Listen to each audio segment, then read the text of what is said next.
ಈ ವಿಚಾರದಲ್ಲಿ ಎಲ್ಲರದ್ದು ಆಸಕ್ತಿ. ಚಾಮನಹಳ್ಳಿ ಗ್ರಾಮ ಪಂಚಾಯತಿ ಬಿಜೆಪಿ ತಾಲೂಕು ಅಧ್ಯಕ್ಷರು ಅಲ್ಲ, ಯಾವ್ಯಾವ ಪಾರ್ಟಿ ಅಧ್ಯಕ್ಷರಿದ್ದಾರೋ ಸ್ಥಳೀಯವಾಗಿ ಅದು ಬೇರೆ ವಿಚಾರ.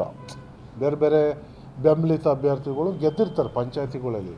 ಬಟ್ ಅವತ್ತಿನ ಸಂದರ್ಭದಲ್ಲಿ ಯಾರೂ ಕೂಡ ಅದಕ್ಕೆ ವಿರೋಧ ಮಾಡಲಿಲ್ಲ. ರೆಸಲ್ಯೂಷನ್ ಮಾಡುವಾಗ ಕೂಡ ಎಲ್ಲ ಸಂಪೂರ್ಣವಾಗಿ ಮಾಡಿ ಕಳಿಸಿದ್ದಾರೆ.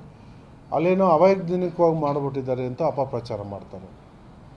ಅದು ಕೇಳೋದು ಅಷ್ಟೇ, ನೀವು ಅಪಪ್ರಚಾರ ಬಿಟ್ಟು ನೀವು ಎಷ್ಟಾದ್ರೂ ಚಳವಳಿ ಮಾಡ್ಕೊಳ್ಳಿ. ಇದು ಪ್ರಚೋದನೆ, ರಾಜಕೀಯ ಪ್ರೇರಿತ. ಇದು ಬೇರೆ ಏನೂ ಇಲ್ಲ. ಈಗ ಇಲ್ಲಿ ನಾನು ಕೇಳೋದಿಷ್ಟೇ, ಇದು ಅಭಿವೃದ್ಧಿಗೋಸ್ಕರ ಅಪ್ಗ್ರೇಡ್ ಆಗಿದೆ. ಭಾಳಷ್ಟು ಜನರು ನನಗೆ ಗೊತ್ತು, ಮುಖ್ಯಮಂತ್ರಿಗಳ ಹತ್ರ ಭಾಳಷ್ಟು ರಿಕ್ವೆಸ್ಟ್ ಮಾಡ್ತಾರೆ, ನಮ್ಮದನ್ನು ಅಪ್ಗ್ರೇಡ್ ಮಾಡಿಕೊಡಿ ಅಂತ ಶಾಸಕರು ಭಾಳಷ್ಟು ಜನ ರಿಕ್ವೆಸ್ಟ್ ಮಾಡಿದ್ರೆ ನಾನು ಗಮನಿಸಿದ್ದೀನಿ. ಆದರೆ ಎಲ್ರಿಗೂ ಅದನ್ನು ಅಪ್ಗ್ರೇಡೇಷನ್ ಕೊಟ್ಟಿಲ್ಲ. ಕೆಲವನ್ನ ಕೊಟ್ಟಿದ್ರೆ ಬೆಲೆ ಎಣಿಕೆಯಷ್ಟು ಅದು ನಮ್ಮದು ಒಂದು ಸೇರಿದೆ. ಈಗ ನೋಡಿ, ಈ ಭಾಗದಿಂದ ನೋಡಿ, ಕನಕಪುರ, ರಾಮನಗರ, ಚನ್ನಪಟ್ಟಣ, ಮಂಡ್ಯ ಇವೆಲ್ಲ ನಗರಸಭೆ ಇದ್ದಾವೆ.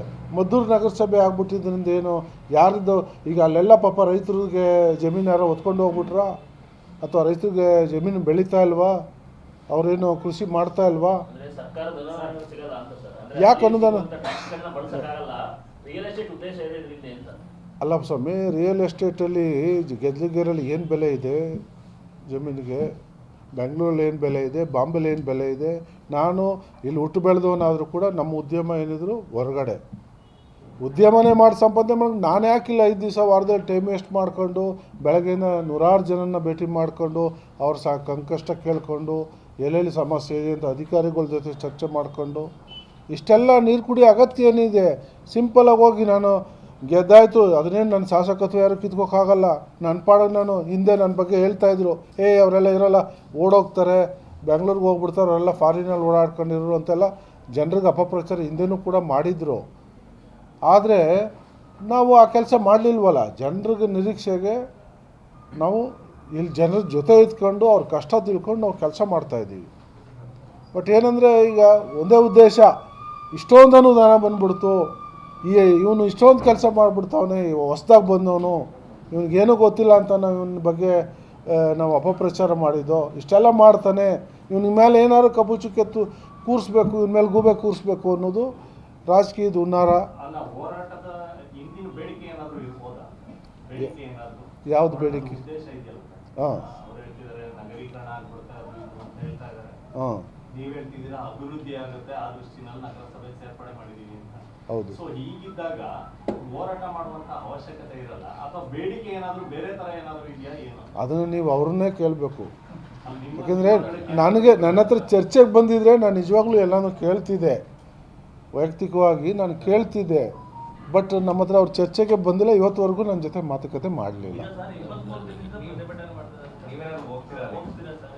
ನಾನೇನು ಹೋಗುವಂಥ ಅವಶ್ಯಕತೆ ಇಲ್ಲ. ಯಾಕೆಂದರೆ ಪಾಪ ದೊಡ್ಡ ದೊಡ್ಡ ಲೀಡ್ರು ಬಂದಿದ್ದಾರೆ, ನ್ಯಾಷನಲ್ ಲೀಡರ್ಸ್ನ.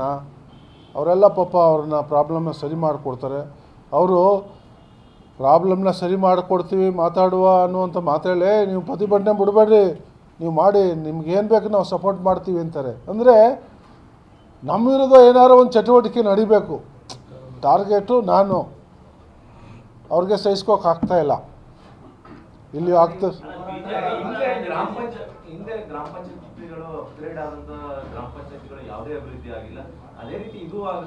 ನೋಡಿ ಸ್ವಾಮಿ, ಈಗ 20 ವರ್ಷದಲ್ಲಿ ನಾನು ಇಲ್ಲಿರಲಿಲ್ಲ, ನಾನು ಬೆಂಗಳೂರಲ್ಲಿ ಇರ್ತಿದ್ದೆ. ಭಾಳಷ್ಟು ಜನ ಮಾತಾಡೋದನ್ನು ನಾನು ಕೇಳಿದ್ದೀನಿ. ಹಳ್ಳಿಗಳಲ್ಲಿ ಜನರಲ್ಲಾಗೆ ಮಾತಾಡುವಂಥದ್ದನ್ನು ನಾನು ಕೇಳಿಸ್ಕೊಂಡಿದ್ದೀನಿ. ಇಷ್ಟು ಅನುದಾನ ಬಂದಿತ್ತಾ? ನಾನು ಬಂದು 2 ವರ್ಷ ಆಗಿದ್ದು, ನಮ್ಮ ಸರ್ಕಾರ ಬಂದು 2 ವರ್ಷ ಆಗಿದ್ದು. ಇಷ್ಟು ದೊಡ್ಡ ದೊಡ್ಡ ಕೆಲಸಗಳು ನಾವು ಮಾಡ್ತಾಯಿದ್ದೀವಿ ಅಂದರೆ ಶಾಶ್ವತವಾಗಿ ಉಳ್ಕೊಳ್ಳುವಂಥದ್ದು.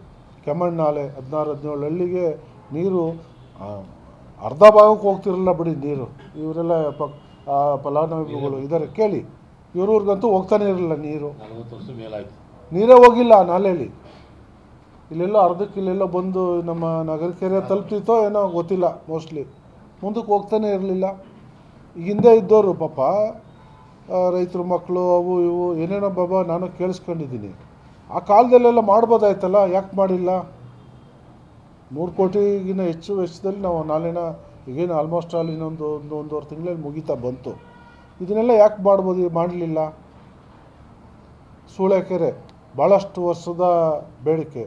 KRS ಬಿಟ್ಟರೆ ಬಹುಶಃ ಹೆಚ್ಚಿನ ನೀರಿನ ಸಂಗ್ರಹಣೆ ಮಾಡುವಂಥದ್ದು ಸೂಳೆಕೆರೆ.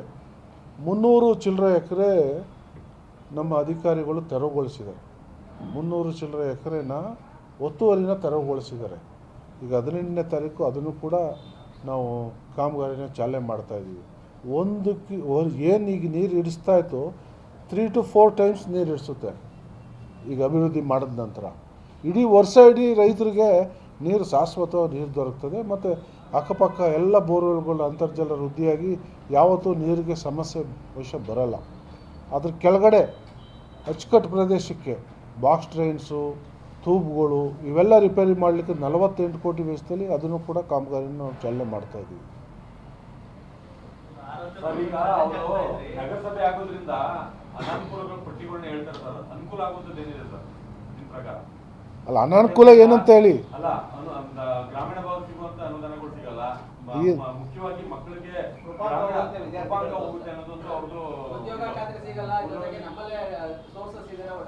ಅಲ್ಲ ಸ್ವಾಮಿ, ಈಗ ಪಾಪ BJP ನಾಯಕರು ಬಂದಿದ್ರಲ್ವಾ, ಈ ಮೊನ್ನೆ ಎಲ್ಲ ಕತ್ರಿ ಹೊಡೆದ್ರಲ್ವಾ ನರೇಗಾ ವಿಚಾರನ. ಮಹಾತ್ಮ ಗಾಂಧಿ ನರೇಗಾದಕ್ಕೆ ಬದಲಾವಣೆ ಮಾಡಿ ಇವ್ರ ಪ್ರತಿಷ್ಠೆಗೆ ಏನೋ ಇವ್ರು ಬೇಕಾದನ್ನು ಮಾಡ್ಕೊಬಿಟ್ರು. ಅಲ್ಲಿ 40-60 ಮಾಡಿಬಿಟ್ರು. ಆಮೇಲೆ ಇಲ್ಲಿ ನಿರ್ಧಾರ ಆಗ್ತಿತ್ತು ಪಂಚಾಯತಿಲಿ, ಏನು ಕೆಲಸ ಯಾರು ಮಾಡಬೇಕು, ಒಬ್ಬ ಸ್ಥಳೀಯ ಯಾರೊಬ್ಬರು ಮಾಡಿದ್ರು ಆ ಗ್ರಾಮದವ್ರ ಕೆಲಸನ. ಈಗ ಆ ಪದ್ಧತಿ ಇಲ್ಲ. ಯಾವನೋ ಕಾಂಟ್ರಾಕ್ಟ್ರನ್ನ ಅವ್ರು ನಿರ್ಧಾರ ಮಾಡ್ತಾರೆ. ಇದ್ರ ಬಗ್ಗೆ ಏನಾರ ನಿರ್ಧಾರ ಆಗಬೇಕಾದ್ರೆ ಅವ್ರು ನಿರ್ಧಾರ ಮಾಡ್ತಾರೆ. ನೀವು ಪಂಚಾಯತಿ ಗ್ರಾಮದಲ್ಲಿ ನಿರ್ಧಾರ ಆಗಬೇಕಾದದ್ದನ್ನು ಡೆಲ್ಲಿ ಕಳಿಸೋ ವ್ಯವಸ್ಥೆ ಮಾಡಿದ್ದ್ಯಾರು?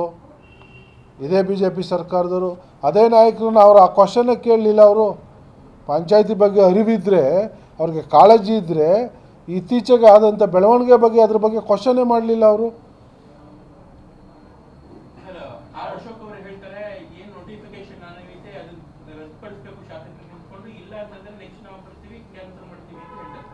ಅಲ್ಲ, ಇಂಥ ಅವಿವೇಕಿಗಳಿಗೆ ಯಾರು ಏನು ಹೇಳೋಕ್ಕಾಗಲ್ಲ.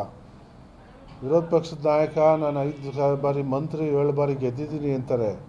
ಒಂದು ನೋಟಿಫಿಕೇಷನ್ನ ಬದಲಾವಣೆ ಮಾಡೋದು ಅಷ್ಟು ಸುಲಭದ ಕೆಲಸ ಅಲ್ಲ. ನನಗೆ ಅವರಷ್ಟು ಅನುಭವ ಇಲ್ಲದೇ ಇರ್ಬೋದು, ಆದರೆ ನನ್ನ ಪ್ರಕ್ರಿಯೆಗಳನ್ನ ನಾನು ಖುದ್ದಾಗಿ ಹೋಗಿ ಕೆಲವೆಲ್ಲ ಗಮನಿಸ್ತೀನಿ. ಭಾಳಷ್ಟು ಜನ ಲೆಟ್ರ್ ಕೊಟ್ಬಿಟ್ಟು ಫೋನಲ್ಲಿ ಹೇಳ್ಬಿಟ್ಟು PAಗಳು ಕಳಿಸಿ ಫಾಲೋಅಪ್ ಮಾಡ್ತಾನೆ. ನಾನು ಪ್ರತಿಯೊಂದು ಕೆಲಸಕ್ಕೂ ನಾನು ಖುದ್ದಾಗಿ ಸೆಕ್ರೆಟ್ರಿ ಇರಲಿ, ಅವ್ರ MD ಇರಲಿ, ಆ ಸಂಬಂಧಪಟ್ಟ ಯಾವುದೇ ಅಧಿಕಾರಿಗಳಿದ್ದರೆ, ಡೈರೆಕ್ಟರ್ಸ್ ಇದ್ದರೆ ನಾನು ಖುದ್ದಾಗಿ ಹೋಗಿ ಚರ್ಚೆ ಮಾಡ್ತೀನಿ.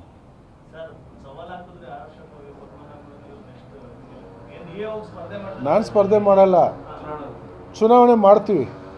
ಚುನಾವಣೆ ಜವಾಬ್ದಾರಿ ನಾನು ತಗೋತೀನಿ. ಹೌದು.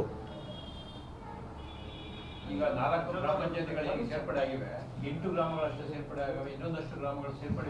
ಹೆಚ್ಚಿನ ವಿಡಿಯೋಗಳಿಗೆ ಪ್ರತಿಧ್ವನಿ ಯೂಟ್ಯೂಬ್ ಚಾನೆಲ್ ಸಬ್ಸ್ಕ್ರೈಬ್ ಮಾಡಿ, ಬೆಲ್ ಐಕಾನ್ ಕ್ಲಿಕ್ ಮಾಡಿ.